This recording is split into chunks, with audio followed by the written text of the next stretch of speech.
अच्छी और मजेदार सास बहू की स्टोरीज देखने के लिए अभी इस चैनल को सब्सक्राइब करें और बेल आइकन दबाना न भूलें। जुड़वा सास की सोने चांदी का बाल गोपाल। पालमपुर गांव में दो जुड़वा बहनों की शादी एक ही घर में हुई थी। चंदा एक जेठानी थी और मंदा देवरानी। वो दोनों सगी बहनें तो थीं, पर आपस में बहनों वाला प्यार था ही नहीं। देखना, सबसे पहले मैं ही माँ बनूंगी।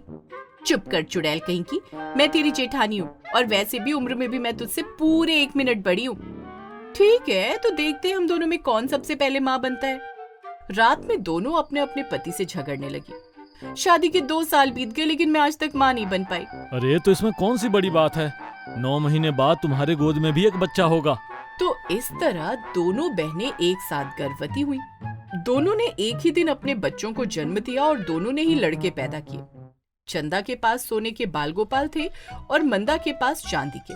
वक्त बीता और उनके दोनों लड़के जवान हो गए।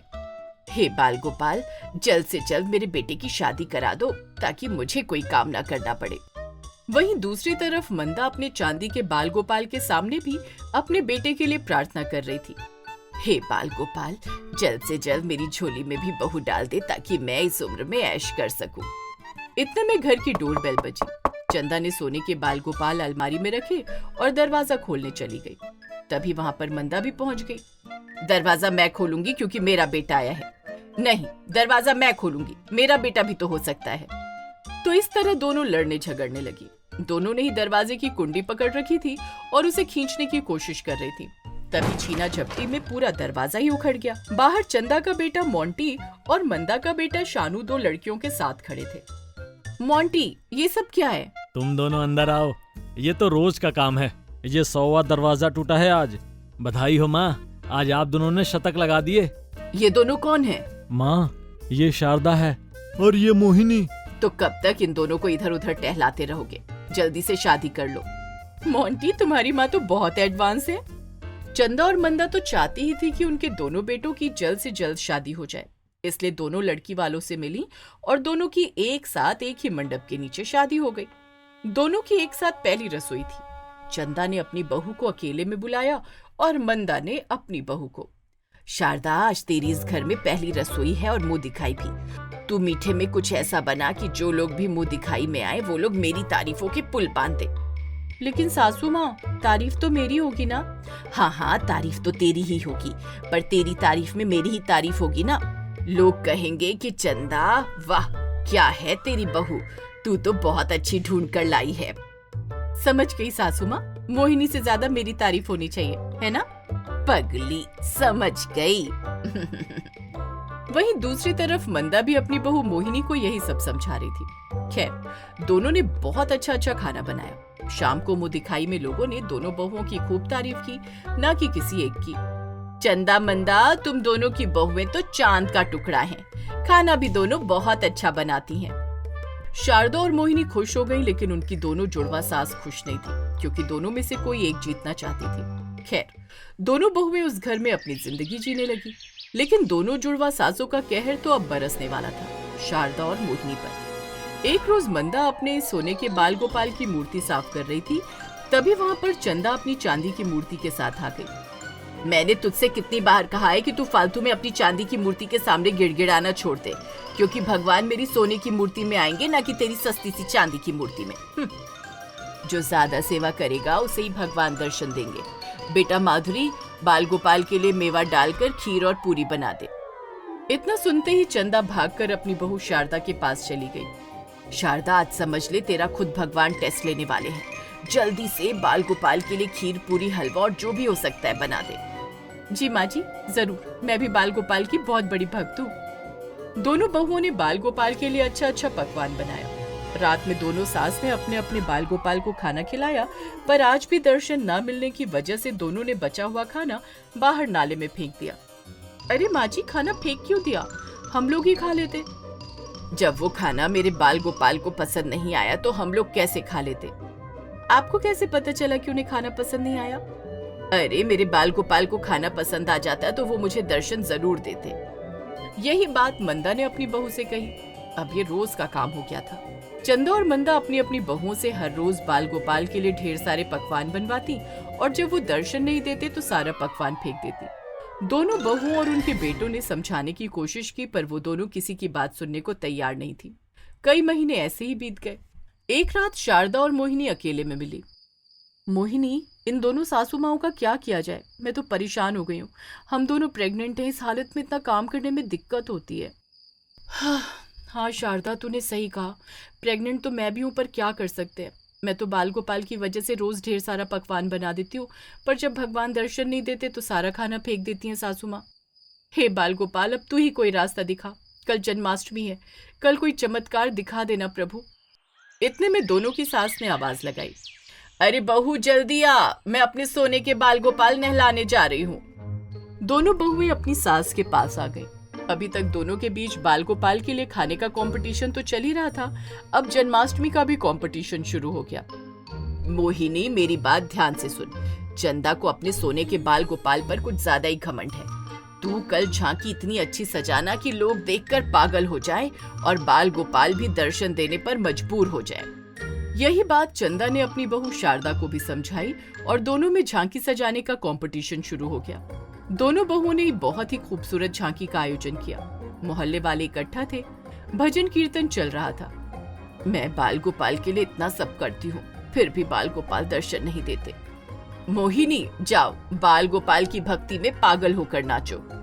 मोहिनी भगवान के नाम पर मना तो नहीं कर सकती थी, इसलिए वो नाचने लगी। शारदा, तू क्यों बैठी है? तू इससे भी ज्यादा पागलपन में नाच। शारदा और मोहिनी पागलों की तरह कृष्ण की भक्ति में मगन होकर नाचने लगी। नाचते नाचते दोनों आपस में भिड़ गईं और पेट के बल जमीन पर गिरकर बेहोश हो गई। शारदा, क्या हुआ? हमारे बच्चे को कुछ नहीं होना चाहिए। माँ, इस हालत में इन दोनों को नहीं नचवाना चाहिए था। जल्दी से दोनों के मुंह पर पानी डालकर होश में ला। जब तक बाल गोपाल आज दर्शन नहीं दे देते तब तक शारदा नाचना बंद नहीं करेगी। तभी अचानक वहाँ पर कृष्ण भगवान प्रकट हो गए। सभी उनके चरणों में लेट गए।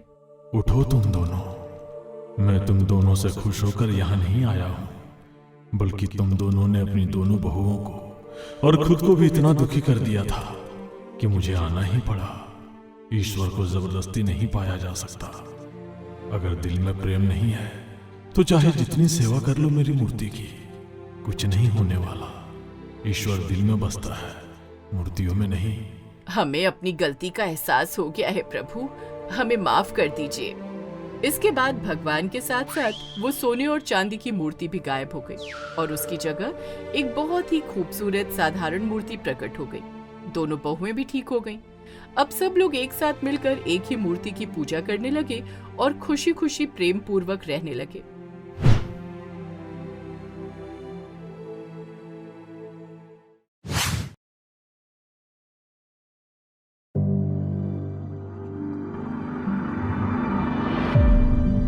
धरती पर लोग धूमधाम से होली मना रहे थे, एक दूसरे को रंगीन गुलाल से रंग रहे थे। ऐसा लग रहा था कि इंसानों में आज कोई भेदभाव नहीं है, कोई गरीब अमीर नहीं है, कोई ऊंच नीच नहीं है। सभी खुश थे और स्वर्ग में अपने सिंहासन पर बैठकर भगवान कृष्ण और राधा मैया ये देख रहे थे। वो दोनों भी आज बहुत खुश थे। राधे, तुम्हें याद है हम दोनों कैसे होली मनाते थे? हाँ कान्हा, मुझे सब याद है। तुम होली के दिन मुझे सताने के लिए नंदगांव से बरसाना आते थे और मैं तुम्हें डंडे से मारती थी। राधे, जो भी कहो, तुम बहुत बदमाश थी। अच्छा, मैं बदमाश थी? बदमाशी में तुम्हारा मुकाबला कोई कर सकता था क्या, मेरे नटखट कान्हा? वो भी क्या दिन थे। काश वो सब दिन हम फिर से कर पाते। क्यों नहीं, चलो हम धरती लोक पर वापस चलते हैं और फिर से बचपन को जी कर आते हैं। हाँ राधा, सच मुझे तो बहुत इच्छा हो रही है जाने की। तो फिर चलो हम दोनों किसी गांव में किसी गरीब के घर जन्म लेते हैं। ठीक है, मोहन और सरला मेरे भक्त हैं, मैं सरला के ही कोख से जन्म लूंगा। और मैं पास के गांव में मिताली की कोख में जन्म लूंगी। मिताली और उसका पति बिरजू हर रोज मेरी पूजा करते हैं। ये बोलकर दोनों स्वर्ग से अदृश्य हो गए। उधर धरती लोक पर बेलापुर और हीरापुर को छोड़कर बाकी सारे गांव में होली मनाई जा रही थी। बेलापुर और हीरापुर में लोगों के पास खाने के लिए कुछ नहीं था। खाली पेट वो लोग होली कैसे मनाते। मोहन और सरला बेलापुर में रहते थे। बहुत दिनों से बेलापुर में बारिश नहीं हुई थी, खेतीबाड़ी बंद हो गई थी। हीरापुर का भी कुछ ऐसा ही हाल था। ऊपर से इन दोनों गांव में पिछले 10 साल से किसी को बच्चा नहीं हो रहा था, इसीलिए गांव वाले मन ही मन बहुत परेशान थे। हमारा क्या होगा सरला? ना हमें खाना मिल रहा है और ना ही हमें बच्चा हो रहा है। मुझे लगता है भगवान हमसे खफा हैं। मेरा विश्वास है एक बार गांव में किसी को बस एक बच्चा हो जाए, उसके बाद हम सब के दुख खत्म हो जाएगा। काश ऐसा हो जाए, और नहीं सहा जाता। अगले ही दिन सरला की तबीयत खराब हो गई, उसे उल्टियां होने लगी। उधर हीरापुर में मिताली भी बीमार पड़ गई। मिताली ने अपने पति बिरजू से कहा, सुबह से तबीयत कुछ ठीक नहीं लग रही है, पेट के अंदर जैसे कुछ हिल रहा है। अच्छा रुको, मैं अभी दाई माँ को बुला कर लाता हूँ। दोनों गांव में बस एक ही दाई माँ थी, केतकी। बिरजू केतकी को बुला कर लाया। केतकी ने मिताली की नस चेक करने के बाद कहा, अरे ये तो कमाल ही हो गया, बिरजू तेरी पत्नी भी माँ बनने वाली है। अरे वाह, मुझे पता था राधा मैया हमें निराश नहीं करेंगी। लेकिन और भी कोई गर्भवती है क्या? हाँ, पास के गांव में मोहन की पत्नी सरला भी पेट से है, आज सुबह ही देख कर आई हूँ। अरे वाह, हमारे दोनों गांव में 2 बच्चे आने वाले हैं। राधे मैया का लाख लाख शुक्र है, और भगवान कृष्ण का भी। उनकी इच्छा के बिना इस धरती पर एक पत्ता भी नहीं हिलता। ये बात दोनों गांव में आग की तरह फैल गई। गांव वालों के मन में आशाएं जाग उठी।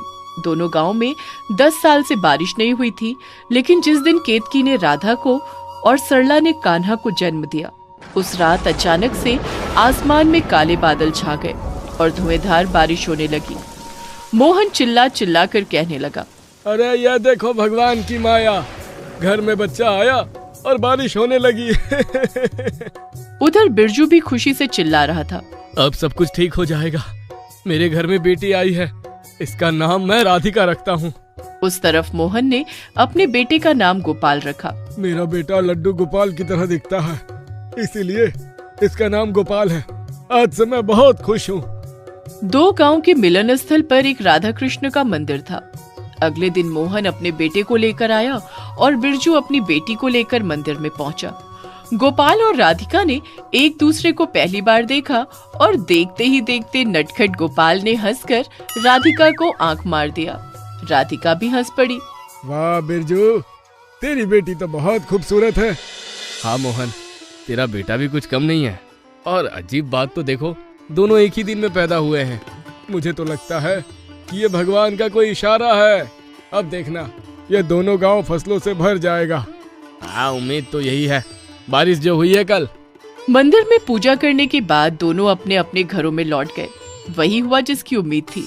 बारिश की वजह से दोनों गांव के खेतों में फसल आई और सालों बाद गांव वालों को 2 वक्त पेट भरकर खाना मिला। इसीलिए सब लोग नन्हे गोपाल और राधिका को बहुत मानने लगे। समय बीतता रहा, 5 साल बीत गए। गोपाल और राधिका बड़े हो गए। वो दोनों गांव में कहीं भी जाते, गांव के लोग उन्हें आदर के साथ घर बुलाते और खाना खिलाते। गोपाल 5 साल का हो गया था और घर में उसके पैर नहीं टिकते थे। वो पूरा दिन इधर उधर घूमता रहता था। उसने बांसुरी बजाना भी सीख लिया था और उसकी मधुर बांसुरी की धुन सुनकर गाय उसके पास आ जाती थी। एक दिन कहीं से गोपाल को मोरपंख मिला। उसने अपने बालों पर मोरपंख को लगा लिया। ये देखकर उसके माता पिता बड़े खुश हुए। देखो सरला, हमारा बेटा कितना सुंदर लग रहा है मोरपंख पहन के। बिल्कुल कृष्ण लग रहा है मेरा गोपाल। सही कहा, कृष्ण लग रहा है। बस इसे इसकी राधा मिल जाए। राधा है ना हीरापुर में। और ये बात गोपाल ने सुन ली। कहाँ है मेरी राधा? माँ बापू, कहाँ है मेरी राधा? देखो देखो, राधा के लिए कितना उतावला हो रहा है। अगले गांव में है तेरी राधा, राधिका नाम है उसका। अगले गांव में? ठीक है, मैं उसे ढूंढ लूंगा। ये बोलकर गोपाल निकल गया। गाय को लेकर वह हीरापुर पहुंच गया। वहां राधा एक तालाब में नहा रही थी। राधा हर रोज तालाब के ठंडे पानी में नहाना पसंद करती थी। उसे देखकर गोपाल रुक गया। उसने गाय को एक नाम दिया था। गोपाल ने अपनी गाय से कहा, वो देख मोती, राधिका नहा रही है। देख देख, तालाब के पास उसके सूखे कपड़े रखे हुए हैं। जा ले आ। गोपाल के कहने पर मोती राधिका के सूखे कपड़े ले आई और गोपाल को दे दिया। राधा ने ये देखा और चिल्लाने लगी, अरे बदमाश कहीं का, वापस दो मेरे कपड़े। कपड़े नहीं मिलेंगे। वापस दो कपड़े गोपाल, मैं भीगे कपड़े पहनकर घर जाऊंगी क्या? बीमार पड़ जाऊंगी। उससे मुझे क्या, मैं नहीं दे रहा कपड़े। बदमाश लड़का कहीं का। मुझे जितनी मर्जी गाली दे दो, कपड़े नहीं मिलेंगे। गोपाल हंसने लगा और राधा चिढ़ने लगी। वो दोनों बिल्कुल पहले की तरह अपना बचपन जीने लगे। राधा ने कहा, यहाँ दिख मत जाना कभी। क्यों ना दिखूं? मैं तो आऊंगा होली पर तुम्हें रंग लगाने। भूल कर भी मत आना, डंडे से टांग तोड़ दूंगी। हाँ ठीक है, कोशिश करना। ये बोलकर गोपाल चला गया और जाते वक्त राधिका के कपड़े रख कर गया। राधा मन ही मन मुस्कुराने लगी। अगले दिन होली थी। दोनों गांव के ही लोग होली मनाने में व्यस्त हो गए और राधिका हाथ में डंडा लेकर खड़ी हो गई। उसके माता पिता ने उनसे पूछा, तू यहाँ डंडे लेकर क्या कर रही है बेटी? उसका इंतजार कर रही हूँ माँ। किसका? गोपाल का। वो बदमाश आएगा, मुझे पता है वो आएगा और मैं उसे डंडा मारकर भगाऊंगी। राधिका ये कही रही थी कि तभी वहाँ गोपाल आ गया। उसके हाथ में गुलाल था। राधिका, मैं तुम्हें रंग लगाने के लिए आया हूँ। बहुत शौक है न रंग लगाने का, ये लो। राधिका गोपाल को डंडे से मारने लगी। गोपाल हंसते हुए मार खाता गया। मारते मारते राधिका थक गई। तुम्हें दर्द नहीं होता क्या? नहीं राधिका, तुम्हारे हाथों से मार खाने में दर्द कैसा। अब आओ, तुम्हें गुलाल लगा देता हूँ। गोपाल ने राधिका को गुलाल लगा दिया। तभी कहीं से बांसुरी की मधुर ध्वनि आने लगी। एक मनमोहक वातावरण बन गया। गोपाल के माता पिता भी वहां चले आए। केतकी भी चली आई। बांसुरी का सुर इतना मधुर था कि सबकी आंखों में आंसू आ गए। केतकी ने पूछा, मुझे पहले से ही पता था कि तुम दोनों कोई साधारण इंसान नहीं हो। कौन हो तुम दोनों? गोपाल और राधिका हंसने लगे और वो दोनों भगवान कृष्ण और राधे मैया में बदल गए। उन्हें देखकर सबके सर झुक गए। हम दोनों यहाँ पहले की तरह होली मनाने के लिए आए थे। पहले भी राधा मुझे लाठी से मारती थी। इसीलिए तो आज भी बरसाना में लठमार होली मनाई जाती है। हम वही बचपन फिर से जीने आए थे। अब तुम सबको पता चल गया है कि हम कौन हैं। अब हमें जाना पड़ेगा, लेकिन ऐसे ही हम बार बार आते रहेंगे। ये दोनों गांव के लोगों को कभी भी किसी भी चीज की कमी नहीं होगी। राधे, चलो लौट चले। हाँ प्रभु, चलिए चलते हैं वापस। दोनों अदृश्य हो गए। जहाँ वो दोनों खड़े हुए थे वहाँ उनके पैर के निशान पड़ गए थे। गांव वालों ने उस निशान के आसपास बाउंड्री लगा दिया और वहाँ मंदिर बनाकर पूजन करने लगे। सारे गांव वाले अमीर हो गए। चारों तरफ ये बात फैल गई और दूर दूर से लोग आकर राधा कृष्ण के पैर के निशान को पूजते रहे। लोगों की बीमारियां ठीक होने लगी। चारों तरफ खुशी खुशी छा गई और उस गांव में भी हर साल लठमार होली मनाई जाने लगी। और हर साल होली के दिन कहीं से बांसुरी की मधुर ध्वनि भी आती रही।